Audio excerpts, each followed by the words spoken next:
Why did God send his son to save us after the fall? Well, okay, they're screaming. Okay. So, St. Ignatius writes in his spiritual exercises, um, he asked the directors to have the retreatants focus in the first week on sin and what sin is and what it is in their own life. But before they even look at their own personal sins, we're called to remind ourselves that we didn't commit the first sin. Um, the first thing to ever sin were angels, and led by Lucifer. No, Yeah. no, that was bad. No, I liked Shoot, can you cut that? it. Yeah. Okay. So Led I'm by gonna just Lucifer. start. No, I'm gonna start with we're called to remember that part. Okay. So we're called to remember that we weren't even the first thing to sin. Um, before man even existed, the angels were the first to sin, and Lucifer led about 1/3 of God's angels to turn against him, fully knowing that if he did this, he would never be able to go back. And having this knowledge that there are beings that are greater than us that sinned against God, knowing full well his glory and his grace, they just decided they didn't want to do it anymore. That's really comforting to know that we're not the first and we're not going to be the last. And with Adam and Eve's sin, the fall of man, they sinned to become more like God. Their sin was eating the fruit of knowledge that will give them what God knows. And because of this, I think human beings often fall into this idea that we want to be God in our lives, and we want to be the drivers in the car. We want God to sit in the passenger seat, and he can come with us. That's fine. We'll invite him with us on our trip, but we're not going to give him control of the wheel. And this is what Adam and Eve did. They said in that moment, as they were blaming each other and eating the fruit, they said, God, like, you're a friend to me right now, but I don't want to be your friend back. And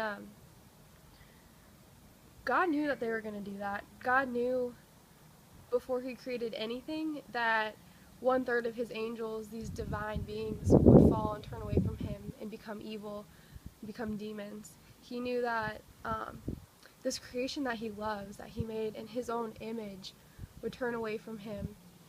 And that comes with the freedom he gives us, the free will to choose whether we want to love him or whether we don't that day. And I mean, God just, like, he loves us even when we decide we don't want to love him back, which is something so powerful that my, like, human brain can't even comprehend most of the time.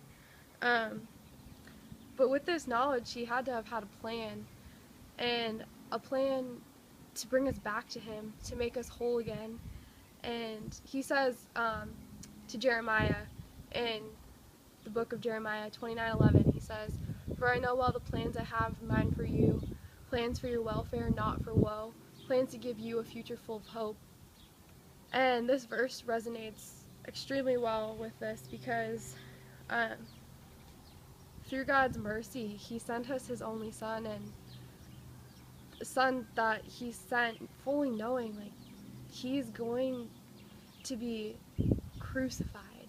And the Romans, they created this form of punishment, crucifixion. Okay, sorry, you can cut that.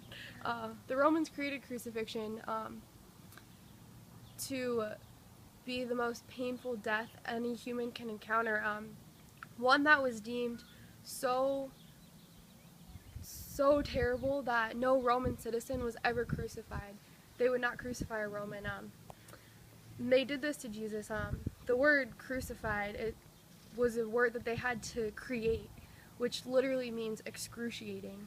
And Jesus hanging on the cross, and he's just hanging there, and he can't breathe because his lungs are filled with water and blood. So he has to pull himself up every time he needs to breathe and then back down. And what greater love is that than the love that, I mean, like, literally would have to, like, pull himself up just to get one breath in. And the word for passion, it comes from the Latin word passio, which means to suffer. And we have a God that loves us so much that he would suffer for us. And I heard it said once that when Jesus was dying on the cross, he had a look of satisfaction. That when you looked up at Jesus on the cross as he's pulling himself up, breath after breath, I mean, like blood everywhere, bruised eyes, not even like swollen face, doesn't look like Jesus, our God. But he died up there with satisfaction, with a smile on his face, because he knew what he was doing, and he knew that this was his plan since the beginning of time when we first decided to sin against him. And in the Gospel of Luke, Jesus says, "Was it not necessary that the Messiah should suffer these things to enter?" Okay, I'll have to say that again. In the Gospel of Luke, chapter 24-26, Jesus says, "Was it not necessary that the Messiah should suffer these things to enter into his glory?" And he, by dying on the cross, by God sending his Son to save us, brings us into this life that we're allowed to be whole again. We're allowed to not just be broken human beings. We're allowed to rise above sin, and we're freed from the chains and the shackles, and because of his love, we are allowed to love others. And finally, Isaiah says, verse 53:5, verse 53:5, Isaiah says in verse 53:5, "He was pierced for our sins and crushed for our iniquities. He bore the punishment that makes us whole, by his wounds we are healed." Okay. Isaiah says, verse 53:5, "He was pierced for our transgression." No.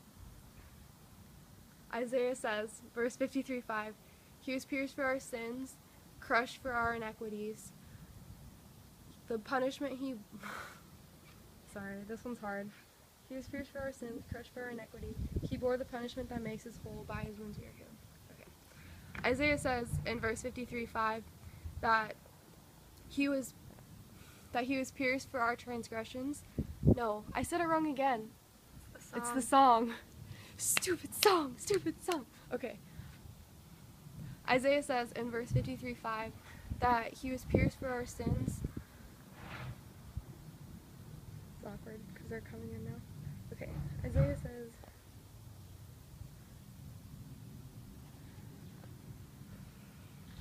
Isaiah says, okay, hold on. "Pierced for our sins, crushed for our iniquity. He bore the punishment that makes us whole. By his wounds we are healed." He was pierced for our sins, crushed for our iniquities. He bore the punishment that makes us whole. By his wounds we are healed. Okay. Isaiah says in verse 53:5 that he was punished. Isaiah says in verse 53:5 that he was pierced for our sins. He was crushed for our iniquities. He bore the punishment that makes us whole, and by his wounds we are healed.